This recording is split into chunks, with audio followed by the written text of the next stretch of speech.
जय हिंद दोस्तों। हमने साइबर रिलेटेड ऑफेंस पे एक सीरीज निकाला है जिसमें 3 वीडियो मैंने डाला है।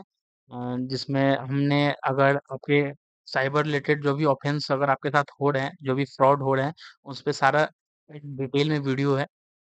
जैसे कि अगर आपके अकाउंट से पैसे अगर डिडक्ट हो जा रहे हैं, तो पैसे वापस कैसे मंगाएँ, कोर्ट में एप्लीकेशन कैसे लगाएँ, उस पे वीडियो है। फ्रॉड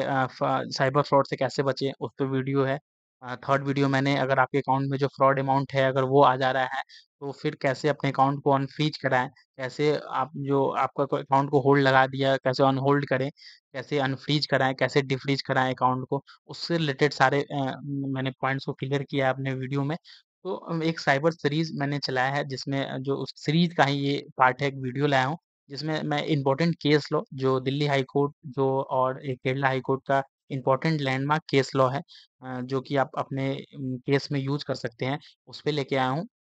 आज इस पे डिस्कस करेंगे हम, जो कि हमें काफ़ी हेल्पफुल होगा अगर हमारे साथ कोई फ्रॉडलेट अमाउंट अगर हमारे अकाउंट में आ जा रहा है और जो इन्वेस्टिगेशन एजेंसी है वो हमारे पूरे अकाउंट को फ्रीज कर दिया जा रहा है, तो उस केस में अगर हम इम्पोर्टेंट केस लॉ का सहारा ले सकते हैं, रेलेवेंट केस का सहारा ले सकते हैं और कोर्ट में एप्लीकेशन को मूव कर सकते हैं। तो पहला केस जो है वो पवन Kumar Rai versus Union of India का है एंड अनदर्स। इसका साइटेशन 2024 एससीसी ऑनलाइन दिल्ली 8936 है।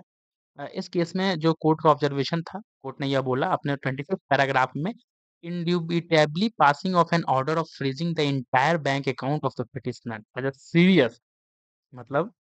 ऑर्डर पास करते हुए बताया है कि जो आप अकाउंट फ्रीज कर रहे हैं, एंटायर बैंक अकाउंट फ्रीज कर रहे हैं पिटिशनर के, वो एक सीरियस एंड एडवर्स इम्प्लीकेशन है एंड ये एक तरह से इन्वेड्स है, आक्रमण है, इन्क्रोजेज है upon his in invaluable right to earn, ये उसके invaluable right to earn and live with dignity का वायलेशन है, उस पे हमला है। The impugned action in essence amounts to a violation of fundamental right, और ये डायरेक्टली, ये जो आप एक्शन ले रहे हैं, ये अकाउंट जो फ्रीज कर रही है, आपका जो इम्प्यून्ड एक्शन है, ये डायरेक्टली वायलेशन है फंडामेंटल राइट का पिटिशनर के, as it directly undermine his right to livelihood, और जो कि राइट टू लाइवलीहुड को डायरेक्टली अफेक्ट कर रहा है, जो कि हमारा इंटीग्रल पार्ट है, राइट टू लाइफ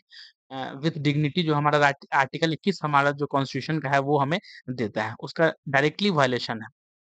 आपने 26 पॉइंट में बोला कि furthermore when the investigation agency had identified a specific sum credit to the bank account of the petitioner, it is difficult to comprehend as to why the entire bank account of petitioner has been freezed। तो अगर इस तरह का लग रहा है, identify किया है आईओ ने कि जो भी इन्वेस्टिगेशन एजेंसी है कि आपके अकाउंट में, जो पिटिशनर के अकाउंट में फ्रॉडलेंट अमाउंट आया है, तो सिर्फ उसको लीन मार्क कीजिए, आप पूरे इंटायर बैंक अकाउंट को फ्रीज कैसे कर रहे हैं। 27th पैराग्राफ में अपने जो हाई कोर्ट है, दिल्ली हाई कोर्ट, उन्होंने बोला है कि does the continued freezing of the entire bank account of the petitioner without even hinting that the petitioner was either mastermind, बिना ये जांच किए कि जो पिटिशनर वो मास्टरमाइंड है, एकम्पोलिस है इस साइबर क्राइम में, या जानता है इस जो अमाउंट इसको फंड जो रिसीव हुआ है इसमें, बिना इसके आप बिना कोई इन्वेस्टिगेशन के, बिना कोई जांच के,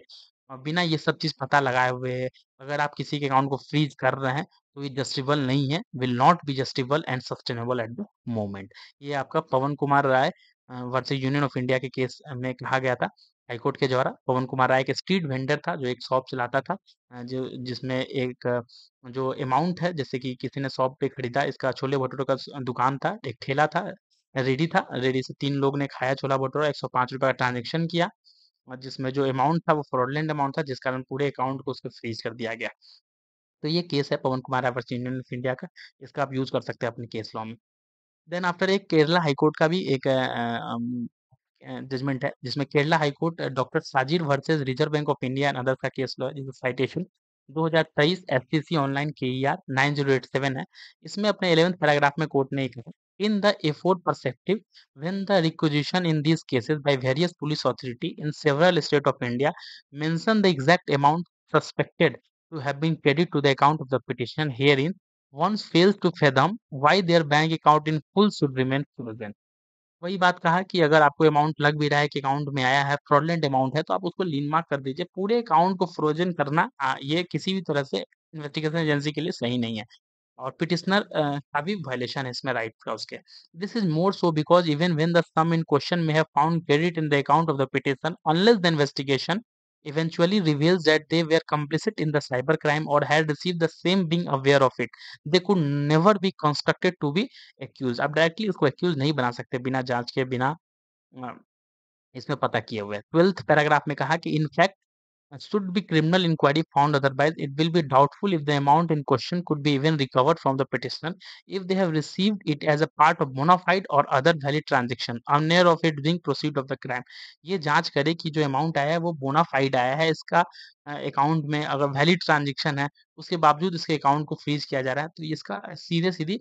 वायलेशन है। बिना क्रिमिनल इंक्वायरी किए हुए आप डायरेक्टली पूरे अकाउंट को फ्रीज नहीं कर सकते हैं। तो ये केस की लॉ भी बहुत इंपॉर्टेंट है। हम अपने केस में अगर कोई भी फ्रॉडलेंट अमाउंट हमारे अकाउंट में आ जा रहा है, जो इन्वेस्टिगेशन एजेंसी है अकाउंट को फ्रीज कर दे रही है हमारे अकाउंट को, जिसको हम लोग यूज़ नहीं कर पा रहे हैं, तो हम ये केस लॉ का रेफरेंस लगा सकते हैं अपनी एप्लीकेशन के साथ और मूव कर सकते हैं अपने कंसर्न कोर्ट में। केरला हाई कोर्ट का ये जजमेंट है, doctor Sajeer versus Reserve Bank of India and others 2023 SCC online KER 9087। And जो दूसरा है वो आपका Pawan Kumar Rai versus Union of India and others 2024 SCC online Delhi 8936,